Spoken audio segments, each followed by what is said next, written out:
आषाढ़ मास के शुक्ल पक्ष की एकादशी को देवशयनी एकादशी, श्री हरि शयनी एकादशी तथा श्री विष्णु शयनोत्सव के नाम से जाना जाता है। इस बार देवशयनी एकादशी तिथि का प्रारंभ 5 जुलाई 2025 शनिवार की शाम को 6:58 से हो जाएगा, जो कि 6 जुलाई 2025 रविवार की रात को 9:14 पर एकादशी तिथि समाप्त हो जाएगी।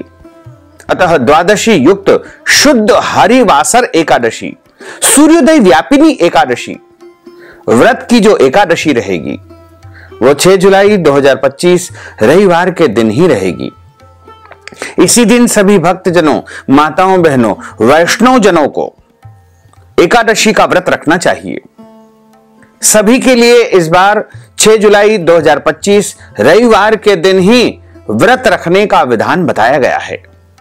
और इस एकादशी व्रत का पारणा का अर्थ होता है व्रत खोलने का दिन या व्रत खोलने का समय, जो कि 7 जुलाई 2025 सोमवार की सुबह 5:34 से लेकर के 7:34 के बीच में व्रत खोलना चाहिए, अर्थात व्रत का पारणा कर लेना चाहिए। अगले दिन कोई और व्रत करना हो तो आप जल, फल या फलाहारी वस्तु से भी एकादशी व्रत का पारणा कर सकते हैं। यह एकादशी बड़ी एकादशी है और इस दिन से 4 माह के लिए प्रभु श्री हरि क्षीर सागर में विश्राम करेंगे। इसीलिए इस एकादशी को देवशयनी एकादशी के नाम से जाना जाता है। इस एकादशी से सभी प्रकार के जो मांगलिक कार्यक्रम होंगे उन पर विराम लग जाएगा, यानी बंद हो जाएंगे। चातुर्मास आरंभ हो जाएगा। चातुर्मास के जो नियम होते हैं वो देवशयनी एकादशी से ही प्रारंभ हो जाते हैं तथा इसी एकादशी के दिन अपने घर में अपने ठाकुर जी को, अपने बाल गोपाल जी को, अपने प्रभु को आप सुंदर गादी पर, तकिया पर विश्राम करवाएंगे, यानी प्रभु को सुलाएंगे। इसीलिए इस एकादशी को देवशयनी एकादशी के नाम से जाना जाता है। और इस एकादशी के बाद भगवान श्री हरि विष्णु चिर निद्रा में चले जाएंगे और भगवान शिव जी के हाथों में सृष्टि का संचालन सौंप देंगे। विष्णु एकादशी गीता तुलसी विप्रोधे नवः असारे दुर्ग संसारे षटपदी मुक्तिदायिनी। भगवान श्री हरि विष्णु जी का पूजन करना, एकादशी का व्रत रखना, गीता जी का पाठ करना तथा तुलसी जी का पूजन एवं दर्शन करना, ब्राह्मण देवताओं की सेवा करना, उनको दान करना, उनको भोजन करवाना तथा गौ माता की रक्षा और सेवा करना, ये 6 कार्य इस कठिन संसार सागर को पार करने हेतु मोक्षदायक, मुक्तिदायक बताए गए हैं। वैदिक पंचांग के अनुसार देवशयनी एकादशी आषाढ़ मास के शुक्ल पक्ष में आती है और इस साल यह पर्व 6 जुलाई 2025 रविवार के दिन रहेगा। एकादशी तिथि का प्रारंभ 5 जुलाई की शाम को 6:58 से हो जाएगा, जो कि 6 जुलाई की रात को 9:14 पर एकादशी तिथि समाप्त हो जाएगी। उदया तिथि के अनुसार 6 जुलाई के दिन ही एकादशी का व्रत रखा जाएगा और चातुर्मास की शुरुआत भी इसी दिन होगी, जो कि 1 नवंबर 2025 देवोत्थानी एकादशी तक लगातार चलेगा। पर भगवान श्री हरि विष्णु शयन करने चले जाएंगे, इसलिए सभी मांगलिक कार्यक्रम बंद हो जाएंगे। 4 माह के लिए प्रभु शयन करेंगे। आषाढ़ माह के शुक्ल पक्ष की एकादशी को ही देवशयनी एकादशी के नाम से जाना जाता है। पुराणों के अनुसार इस दिन से 4 माह तक भगवान श्री हरि विष्णु योग निद्रा में रहते हैं और कार्तिक मास के शुक्ल पक्ष की एकादशी के दिन भगवान श्री हरि विष्णु की योग निद्रा पूर्ण हो जाती है और इस एकादशी को देवउठनी एकादशी के नाम से जाना जाता है।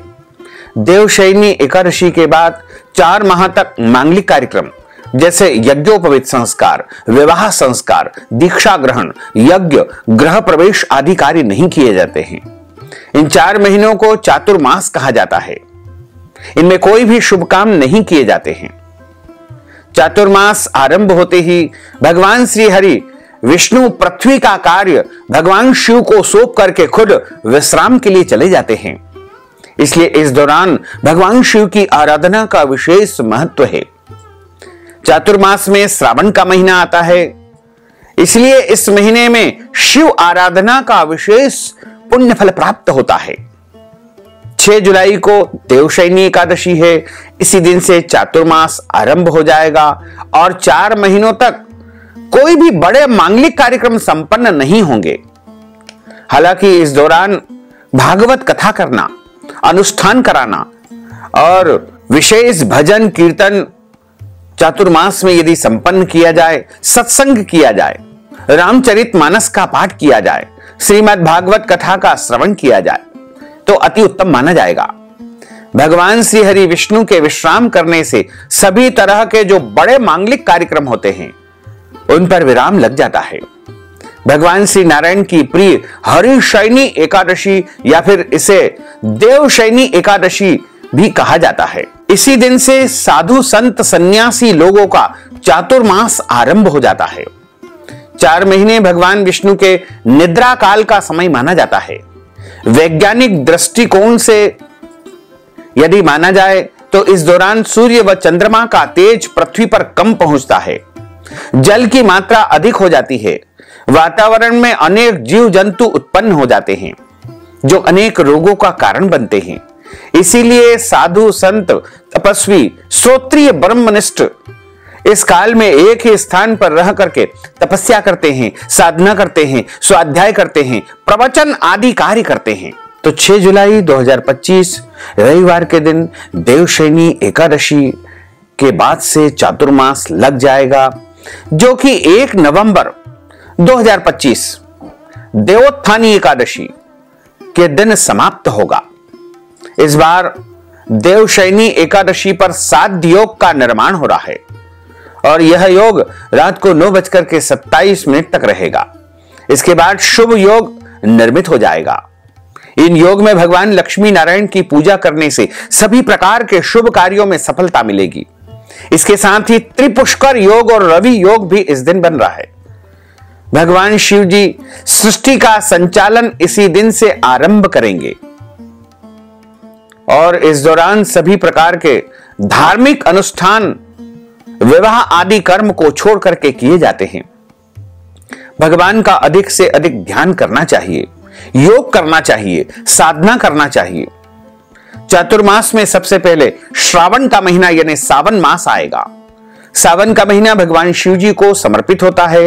इस माह में भगवान शिव की आराधना करने से शुभ फल की प्राप्ति होती है। इसके बाद रक्षाबंधन आएगा, जन्माष्टमी आएगी, गणेश चतुर्थी आएगी, अनंत चतुर्दशी आएगी और इसके बाद पितृपक्ष आएगा, श्राद्ध पक्ष जिसे कहा जाता है, शरद पूर्णिमा आएगी तथा इसके बाद दीपावली का महापर्व भी आएगा। और इस चातुर्मास में आप जितना कथा श्रवण करेंगे, भगवत भजन करेंगे, उसका अनंत गुना पुण्य फल प्राप्त होगा। यदि आप अपने घर में किसी विद्वान ब्राह्मण के माध्यम से भागवत कथा का आयोजन करवाते हैं, रामचरितमानस का पाठ करते हैं या फिर भगवान के पवित्र नामों का जाप करते हैं, स्मरण करते हैं, तो आपको विशेष पुण्य फल की प्राप्ति अवश्य ही होगी और आपके जीवन के सभी कष्ट और संकट समाप्त हो जाएंगे। चातुर्मास में जब भगवान श्री हरि योग निद्रा में रहते हैं, उस समय भक्त यदि भगवान का भजन करते हैं, कीर्तन करते हैं, तो निश्चय ही उन्हें अनंत गुना पुण्य फल की प्राप्ति होगी। चातुर्मास में ओम नमो भगवते वासुदेवाय, ओम विष्णवे नमः या ओम नमः शिवाय या महामृत्युंजय मंत्र का जाप करना चाहिए तथा 18 पुराणों की कथा का श्रवण करना चाहिए, भागवत कथा का श्रवण करना चाहिए, जरूरतमंद लोगों को छाता का दान करना चाहिए, कंबल का दान करना चाहिए, धन का दान देना चाहिए तथा उनको भोजन करवाना चाहिए। पूरे एक वर्ष में 24 एकादशी आती है, लेकिन जिस साल अधिक मास या पुरुषोत्तम मास आता है उस वर्ष 2 अधिक एकादशी यानी कुल मिलाकर के 26 एकादशी आती है और देवशयनी एकादशी का व्रत करने मात्र से आपके जन्म जन्मांतर के पाप नष्ट हो जाएंगे और महान पुण्य फल की प्राप्ति होगी। प्रत्येक महीने में 2 बार एकादशी आती है, एक कृष्ण पक्ष में, दूसरी शुक्ल पक्ष में। दोनों ही एकादशियों का भिन्न भिन्न महत्व हमारे धर्म ग्रंथों तथा पुराणों में बताया हुआ है। एकादशी का व्रत भगवान श्री हरि लक्ष्मी नारायण जी का परम प्रिय व्रत है और एकादशी का व्रत करने से मनुष्यों के कई जन्मों के पाप जड़ से नष्ट हो जाते हैं तथा उनके पुण्यों का उदय होता है। जब मनुष्य के जन्म जन्मांतर के पाप नष्ट हो जाते हैं तभी उन्हें सांसारिक एवं भौतिक सुखों की प्राप्ति होती है। जो भक्तजन माताएं बहनें एकादशी का व्रत करते हैं उनको अपने जीवन काल में कम से कम एक बार एकादशी व्रत का उद्यापन अवश्य करना चाहिए। या तो आप ब्राह्मण देवता के माध्यम से करवाएं या स्वयं भी अपने निवास पर ब्राह्मण देवता को बुला करके एकादशी व्रत उद्यापन करवा सकते हैं। तीर्थ में, मंदिर में, आश्रम में, देवालय में, पवित्र स्थान पर एकादशी व्रत का उद्यापन करवाना चाहिए। एकादशी व्रत का जो उद्यापन होता है उसमें 26 तांबे के कलश की स्थापना की जाती है। गौरी गणेश का पूजन अर्चन किया जाता है। सर्वतोभद्र मंडल का निर्माण किया जाता है तथा पुण्यवाचन का, षोडश मातृका का पूजन अर्चन किया जाता है। भगवान बाल गोपाल जी का या राधा कृष्ण जी का या शालिग्राम जी का पूर्व सूक्त के द्वारा पंचामृत के माध्यम से अभिषेक किया जाता है।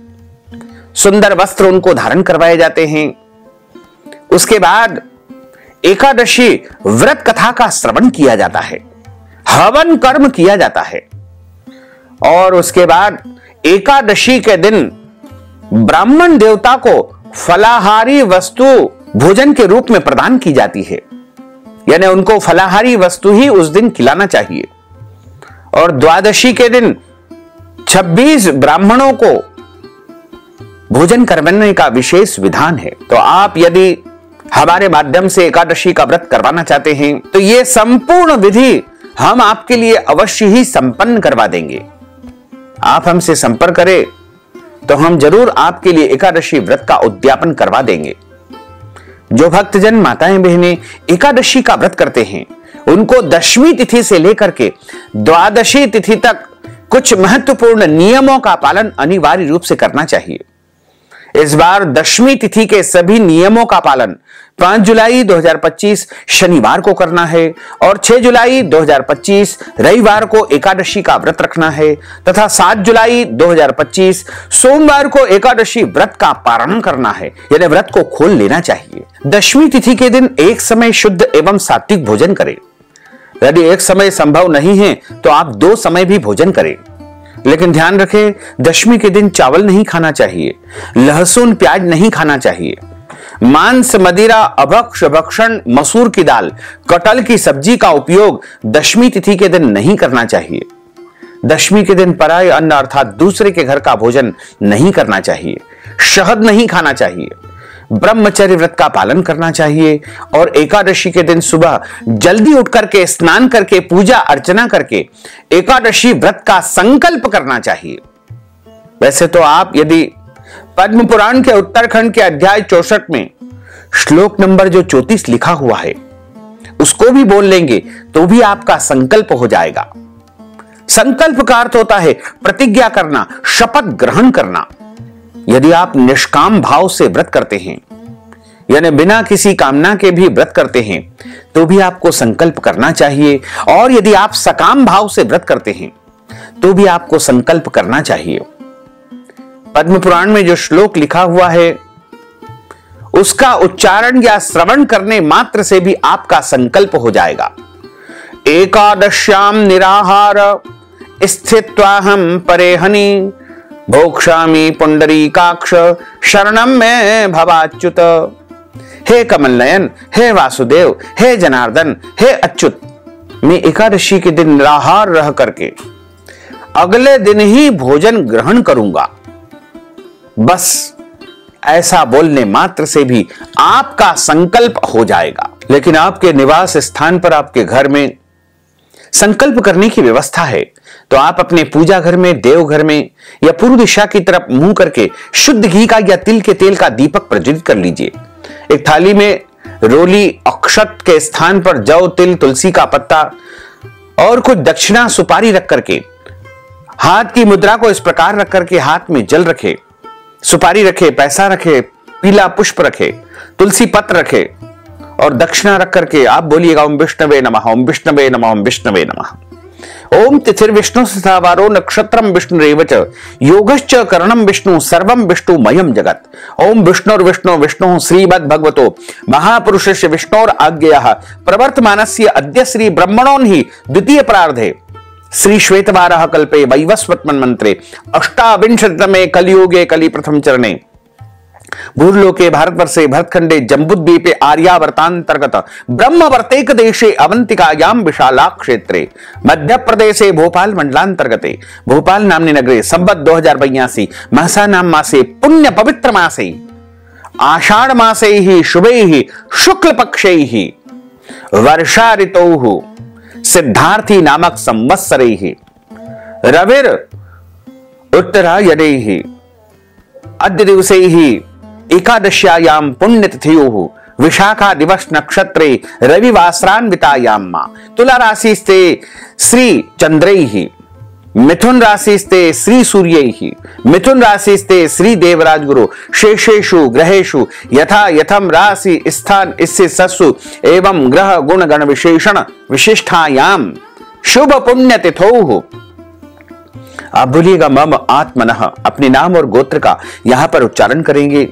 श्रुति स्मृति पुराणोक्त वेदोक्त फल प्राप्त्यर्थम संकल्पित कामना संसिद्ध्यर्थम लोके सभायाम राजद्वारे व्यापारे कृषि कार्ये सेवा कार्ये यश विजय लाभादि प्राप्त्यर्थम मम इह जन्मनि जन्मांतरे वा सकल दुरितोपशमनार्थम 10 विधि लक्ष्मी प्राप्त्यर्थम बहुविध लक्ष्मी प्राप्त्यर्थम सर्वविध लक्ष्मी प्राप्त्यर्थम अप्राप्त लक्ष्मी प्राप्त्यर्थम प्राप्त लक्ष्म्योश्च चिरकाल संरक्षणार्थम सकल मनेच्छित कामनाओं संसिद्ध्यर्थम लोके सभायाम राजद्वारे व्यापारे कृषि कार्ये सेवा कार्ये यश विजय लाभादि प्राप्त्यर्थम अद्य दिवसे प्रभु श्री लक्ष्मी नारायण देवता कृपा प्रसाद प्राप्त्यर्थम देवशयनी एकादशी व्रत कर्मा हम करिष्ये। इस प्रकार संकल्प प्रभु को समर्पित करने के बाद हाथ जोड़ करके प्रार्थना करें कि हे प्रभु, सभी नियमों का पालन करते हुए पूरे विधि विधान से एकादशी का व्रत मैं करने जा रहा हूं। मेरे द्वारा जाने अनजाने में कोई भी गलती हो जाए, त्रुटि हो जाए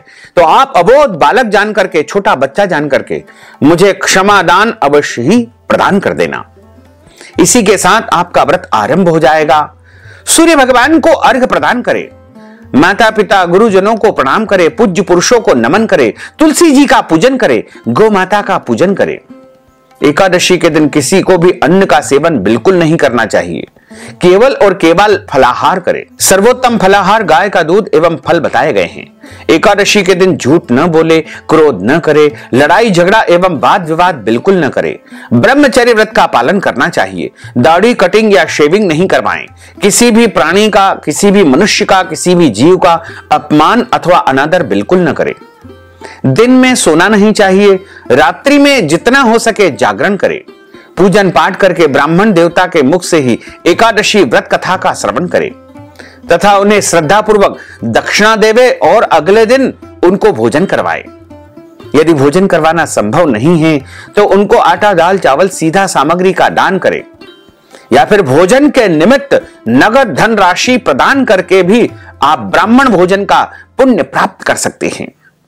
एकादशी तिथि चाहे समाप्त हो जाए फिर भी आपको एकादशी व्रत का पारणा अगले दिन ही करना चाहिए। इस बार एकादशी तिथि 6 जुलाई 2025 रविवार के दिन ही रहेगी। तो भक्तजनों, माताओं, बहनों, आप सभी से अनुरोध है कि इस ज्ञानवर्धक वीडियो को अधिक से अधिक लोगों को शेयर करिएगा, लाइक करिएगा, कमेंट करिएगा और यदि अभी तक आपने सब्सक्राइब नहीं किया है तो अभी और इसी समय सब्सक्राइब कर लीजिए ताकि इसी प्रकार की ज्ञानवर्धक वीडियो आपको सबसे पहले प्राप्त हो सके। आपको और आपके पूरे परिवार को सादर जय श्री कृष्ण, सादर धन्यवाद।